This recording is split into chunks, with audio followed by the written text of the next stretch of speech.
இப்போது நான் ரீசெண்டாக பிக் பாஸ்க்கு வந்து அதுக்கப்புறம் வர்றது மட்டும்தான் எல்லாருக்கும் தெரியும். ஆனால் ஆக்சுவலி ஒரு 10 வருஷத்துக்கு முன்னாடி நான் ஃபஸ்ட்டு வந்து என்னோட பாப்பா ஜெயனிதா பிறந்ததுக்கப்புறம் எங்கள் அப்பாவோட சண்டை எல்லாம் நடந்தது. அப்போ தான் நான் ஃபேமஸான மீடியாவில் திரும்பி அந்த டைமில் வந்து நான் பயங்கரமாக இழைச்சேன். And I wanted to come back in films. I thought why not அப்படின்னு சொல்லிட்டு ஒரு ஐடியா இருந்தது. அப்போ வந்து ஏ வெங்கடேஷ் சார் தான் ஆக்சுவலி ஃபஸ்ட்டு வாய்ப்பு எனக்கு கொடுத்தாரு.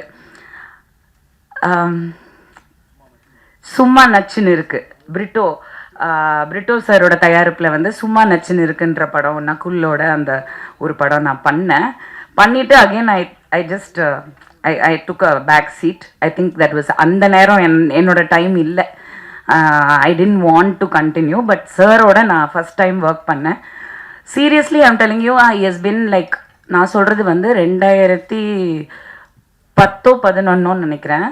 அந்த டைம்லேருந்து சார் வந்து நான் வந்து டைரக்டர் பி வாசு கிட்ட வந்து அசிஸ்டண்ட்டாக ஒர்க் பண்ண ஒரு ஆள். ஸோ ஒரு 10 படம் நான் வந்து ஒர்க் பண்ணியிருக்கேன் அவரோட.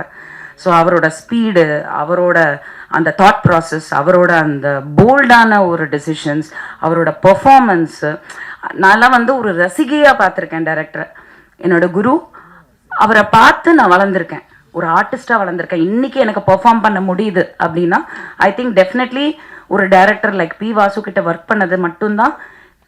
நான் 4 படம் பண்ணேன். அந்த படத்தோட நான் அவ்வளோதான், I got married and settle down. But அந்த 4 படத்தை விட நான் ஒரு அசிஸ்டன்ட் டைரக்டராக ஒர்க் பண்ணது தான் இன்றைக்கும் எனக்கு சினிமாவுக்கு, ப்ரொடக்ஷனுக்கு, எல்லாத்துக்குமே ஹெல்ப் ஆகுது. அந்த விதத்தில் அந்த வரிசையில் பார்க்கும்போது கேஎஸ் ரவிக்குமார் சார், யூனோ தேர் சில டைரக்டர்ஸ் வந்து ஒரு ஹீரோவை விட ஒரு ஜாஸ்தி ஒரு பர்சோனா, ஒரு அவங்கக்குள்ள ஒரு தேஜஸ், அவங்கக்குள்ள ஒரு ஸ்பீடு, நம்ம ரசிப்போம், ஒரு ஆர்டிஸ்டாக ரசிப்போம் இந்த டைரக்டரை. அந்த மாதிரி நான் ஒர்க் பண்ணதில் வந்து A Venkatesh sir is one of the ace directors. ரொம்ப அடக்கமான ஒரு டவுன் டு எர்த் பர்சன். யாருமே வந்து அவர் பந்தாவே பண்ணிக்க மாட்டார். அவர் அவ்வளோ ஸ்வீட். த்ரூ த இயர்ஸ் நான் இப்போ ஒரு 4 படம் ஒர்க் பண்ணிட்டேன் அவரோட. அண்ட் அவர் இந்த படத்துக்கு கூப்பிட்டப்போ ஒரு 2 days ஆக்சுவலி என்ன ஆச்சுன்னா, இங்கே இருக்க தேன்மொழி என்னோட அட்ரெஸ்ஸு, அவங்க மூலியமாக தான் இந்த மாதிரி ஒரு படம் எடுக்கிறாங்க. சார் வந்து என்னை கேட்டார், ஒரு 2-3 days தான் ஒர்க்கு, பட் ஒரு நல்ல ரோலு அப்படின்னு சொன்னாங்க. அப்புறம் எனக்கு காலே வரல. சம்திங் ஹேப்பன், யாரோ நடுவில் வந்து விளையாடிட்டாங்க ஆஸ் யூஷுவல். எனக்கு கால் வரல.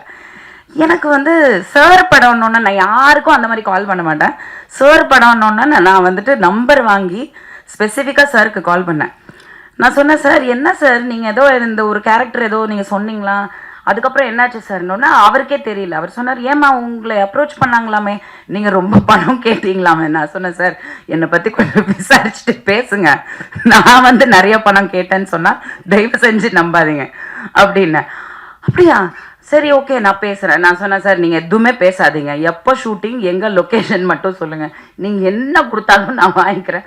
ஆனால் உங்கள் படத்தில் நீங்கள் அந்த கேரக்டருக்கு கூப்பிட்டுட்டு நான் வராமல் இருக்க மாட்டேன் அப்படி சொல்லி நானாக லொக்கேஷன் போய் ஒர்க் பண்ண ஒரு படம்னா அது தில் ராஜா தான்.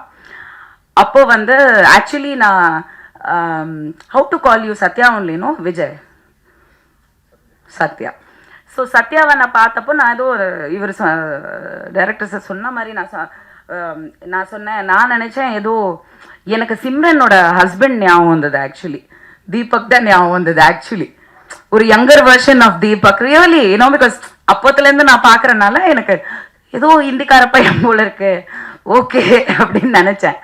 பார்த்தா கோயம்புத்தூர், ஊட்டி பக்கா தமிழ். அந்த கலர்லாம் வந்துட்டு ஊட்டியோட அந்த இதனால வந்து colour, but very very very well behaved and very decent gentleman. அங்கே ஸ்பாட்லேயே எனக்கு தெரிஞ்சது his education, his knowledge and passion for cinema. Seriously இந்த விஷயம் நான் சொல்லி ஆகணும். இன்றைக்கி நான் ஒரு ப்ரொடியூசர், நானும் நான் வந்து Vanitha film productions. MGR, Sivaji, Rajini, Kamal was my 4th film. இப்போ ஒரு 5th ப்ரொடக்ஷன் போயிட்டுருக்கு. அந்த படம் வந்து கூடிய விரைவில் அக்டோபரில் வந்து அனௌன்ஸ்மெண்ட் வரும். உங்களை எல்லாரையும் அழைக்கணும். அது நான் அதனால் அதை பற்றி அதிகமாக பேசலை. பட் அதில் ஒரு சின்ன சஸ்பென்ஸ் இருக்குது, அது இத்தனை நாள் நான் சொல்லலை. Because of time is almost close. And இந்த மாதிரி பிரச்சனைகள் ஃபேஸ் பண்ணுறனால நான் வந்து இன்னைக்கு அதை பற்றி பேசி ஆகணும். நான் ஃபர்ஸ்ட் டைம் நான் நினைச்சே பார்க்கல, இத்தனை வருஷம் கழித்து நான் ஒரு அசிஸ்டன்ட் டைரக்டராக ஒர்க் பண்ணது உண்மைதான், அது பேஷன், கற்றுக்கணும் சினிமா, அவ்வளோதான். தவிர இன்னைக்கு நான் வந்து ஒரு டைரக்டராக பரிமாணம் எடுக்கிறேன் இந்த படத்து மூலியமாக. Production number 5.